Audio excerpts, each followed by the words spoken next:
જો ગાઈસ આપણે તો ઠળિયા નીકળી ગયા બધા ગુંદોના છે. ઠળિયા નીકળી જાય. જો હળદર ને મીઠું નાખી દીધું અમે. હળદર ને મીઠું નાખીને શીતલે મસ્ત બનાવ્યું.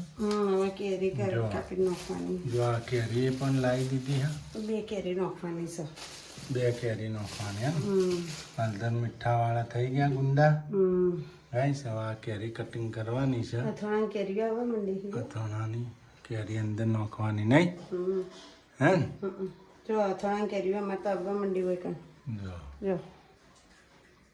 ગાઈસ અથાણું છે. ઠળિયા નીકળી ગયા. રવા કેરીઓ નાખી દેવાની અંદર. મીઠું નાખી દીધું મેં. મીઠું ને હળદર નાખી દીધું. હવે જો કેરી કટિંગ કરીને અંદર નાખવાની. પપ્પા તો કેરી સુધારા રસ બનાવે અને મમ્મી જો ભીંડાનું શાક રોટલી ને રસ નાસ્તો. ગાઈસ એક વસ્તુ બનાવવાની હા. સિક્રેટ છે.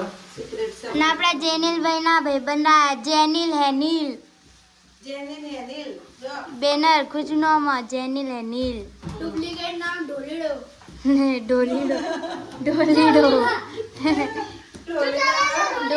ઢોલ વગાડો. બહુ શોખ છે. પેલું હું વગાડવાનો ડ્રમ વગાડવાનો ડ્રમ વગાડવાનો બહુ શોખ છે.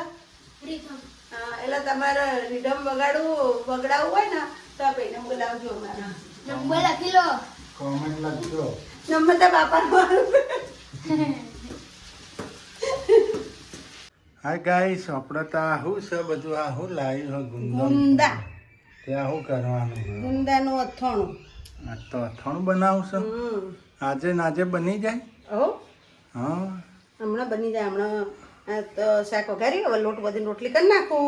ખાઈને પીને પછી આપણે ગુંદાનું અથાણું બનાવીએ ગાઈસ. જો 1.5 કિલો મેં ગુંદા લીધા છે ગાઈસ. જો આ તો વિડીયો ફૂલ જોજો અને પૂરે જોજો. તમારે ગુંદાનું અથાણું બનાવવું હોય તો પૂરી રેસીપી જોવા મળશે. તમારી બાજુ ગુંદાનો શું ભાવ છે? અમે જો 50 ને 1.5 કિલો લીધા છે. મને કહેજો શું ભાવ છે તમારે. આ તો રાજા અમારા અથાણું બનાવે. અથાણું આ બાકી છે ગુંદાનું એટલે બનાવી દઉં. ના એક રાજસ્થાની અથાણું બનાવવાનું કીધું છે. પછી હજી એક કેરીનું ગળ્યું અથાણું બનાવવાનું છે. એ બનાવવાનું છે. ચણા મેથીનું બનાવી દીધેલું છે. એટલે આપણે બધા અથાણા પૂરા. પછી એક મોરંબો સુરુબેન માટે બનાવવાનું. પછી પૂરું. સુરુનામાં મોરંબો ભાવે એટલે નહીં. જો ગાઈસ આપણે તો ગુંદાનું અથાણુંની તૈયારીઓ ચાલુ છે. જો કઈ રીતે કાઢે શીતલ.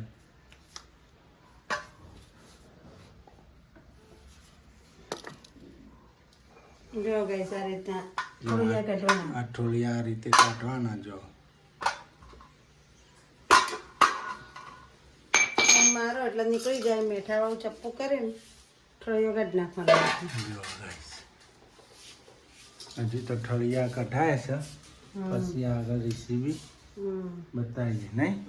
ના ડાયરેક્ટ ચપ્પા કરીને આમ કરીને આમ ઠળિયો કાઢવા જાવ ને તો તમારે આખું ગુંદુ બગડી જાય. જો આખું તૂટી જાય. હું તમને બતાવું એટલે આ ના કરતા. જો ભાગી જાય છે આખું બગડી ગયું. એટલે હા ને હંમેશા ગુંદુ છે ને જો એનું આમ કરીને આમ ટીચી નાખજો.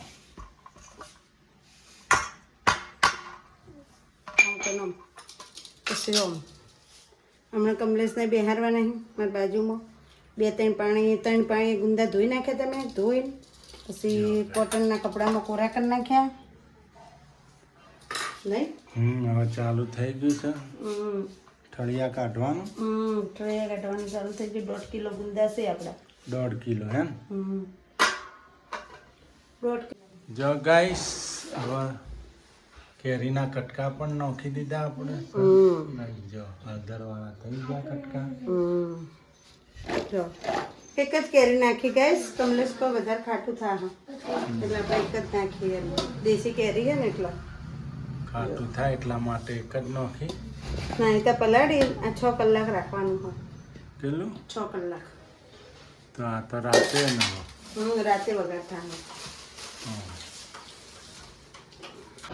જો ગાઈસ હવે તો ઇમરજન્સીમાં આવ્યા દવાખાન હોસ્પિટલ. શું થયું? રાતની વાતની નસ દુખો અત્યારે વધારે દુખો કહીશ. સાહેબ એમ કીધું અહીંયા લોહીની ગોઠ થઈ ગઈ. તે હાલો હવે હેડો દવા હા આ જોન દવા લઈ લીધી. આ બરફ ઘસવાનું કીધું ને હાલ. જો ગાઈસ આપણે તો ગુંદાન મસાલો ભરાયો. જો ગાઈસ ગુંદાઈ સુકાઈ ગયા. 6-7 કલાક પલાળીને મૂક્યા હતા અડધરમાં મીઠામાં. થઈ ગયા મસ્ત, ચીકાશ વહી ગઈ બધી. ના જુઓ આપણો મસાલો એ કમ્પ્લીટ થઈ ગયો. મસાલો બનાવી દીધો. ચાટ મસાલો તૈયાર લાવ્યો હતો, આચાર મસાલો તૈયાર લાવ્યો હતો. થોડું મરચું નાખ્યું અને તેલ ઠંડુ ગરમ કરીને નાખ્યું અંદર. જો અહીંયા ભરાઈ પણ ગયા. મસાલો ઘેર બનાવતા આવડે ગાઈસ મને. પણ આપણે કેરીનું અથાણું નાખશું ને એમાં ઘેર બનાવીશું. આ તો આપણે ગુંદાનું અથાણું છે એટલે જો આ રીતના આવા ભરી દેવાના ગુંદા. જો ભરીને પછી તેલ ઓછું પડે તો પાછું નાખવાનું. આમાં તેલ નાખવાનું હજી બાકી છે. તો ગુંદા છે ને ડુબાડીને રાખવાના. આપણે ચણા મેથી કેમ ડુબાડીને રાખો? હંમેશા ગુંદા હોય, કેરી હોય, ચણા મેથી હોય, ડુબાડીને રાખો ને તો તમારે કદી અથાણું બગડે નહીં. તેલ તો નાખવું જ પડે. તેલ વગર કાંઈ ના થાય. જનીલભાઈ બહાર રમે છે અને આપણે જો અથાણું નાખીએ છીએ. એમ પપ્પા બહાર ગયા છે સમજીને ઘેર બેવા. એટલે અમારો વારો આવ્યો અથાણું અથાણ લઈ વિડીયો બનાવી. સુરુબેનનો વારો આવ્યો. હા એ રીતે સુરુબેનને કहीं ગઈ પણ મમ્મી કે મસાલો કરો એટલે વિડીયો એડ કરજે. મમ્મી હવે હું નાખવાનું રહી ગયું? હવે કાંઈ નાખવાનું રહીને કેવું લાગે? મસ્ત તો લાગે. હા મસ્ત લાગે. જો ગાઈસ અથાણું આપણે ગુંદાનું રેડી થઈ ગયું. જુઓ ના બધું કમ્પ્લીટ થઈ ગયું. હવે ખાલી આપણે ડબ્બામાં ભરી મૂકીએ ને પછી આપણે તેલ નાખવાનું થોડું ગરમ કરે ઉપર.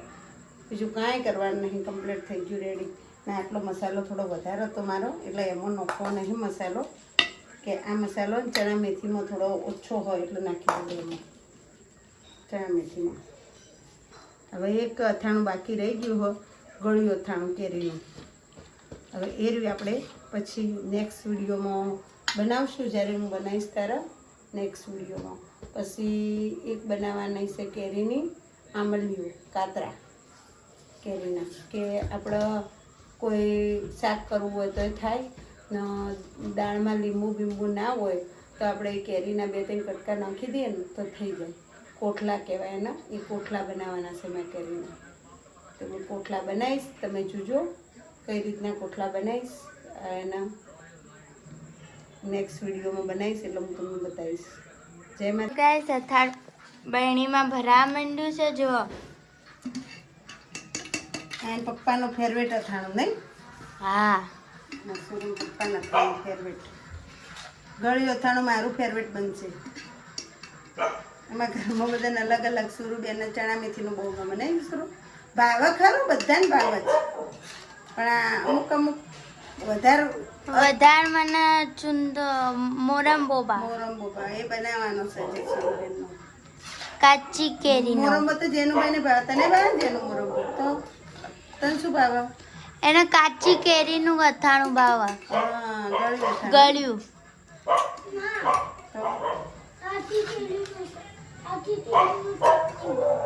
કાચી કેરી ચટણી ભાવે? ચટણી તો આપણને ભાવે પણ અથાણામાં આપણને ભાવતો હોય ને તો. જો ગાઈસ હવે ખાલી તેલ નાખવાનું અંદર. જો આપણે 1.5 કિલો ગુંદા લીધા હતા એમાં બધું થઈને 2 કિલો. હવે ખાલી તેલ જ નાખવાનું. તેલ જ નાખવાનું હોય. 2 કિલો જેવું બની જશે આપણે બધું. જો હવે ખાલી તેલ જ નાખવાનું. બધું ભરાય. ને અથાણું તમારે ખાવું હોય ને તો 4 દિવસ પછી ખાવાનું.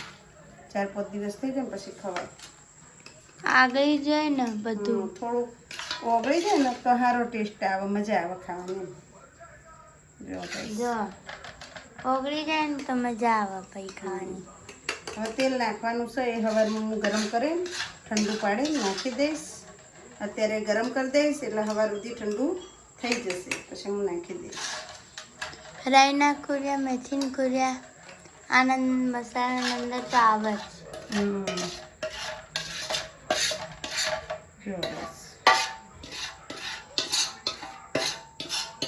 આપણે અથાણું ભરાઈ ગયું બધું. અથાણું ભરાઈ ગયું. જો હવે એની તૈયાર થઈ ગઈ આપણે.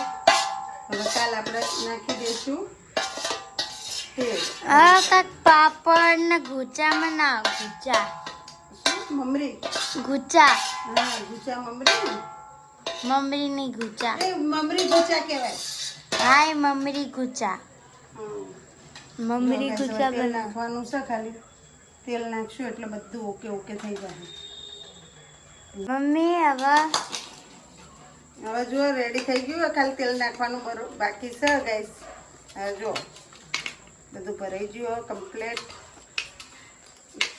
તેલ નાખવાનું બાકી છે હવે. બરોબર. અમારો વિડીયો તમને કેવો લાગ્યો લાઈક કરજો, શેર કરજો, સબસ્ક્રાઈબ કરજો. જય માતાજી, જય ચેહરમાં. Good night. Good night. હવે જેનું ભાઈ જેનિલભાઈ ગુડ નાઇટ. ઠીક છે.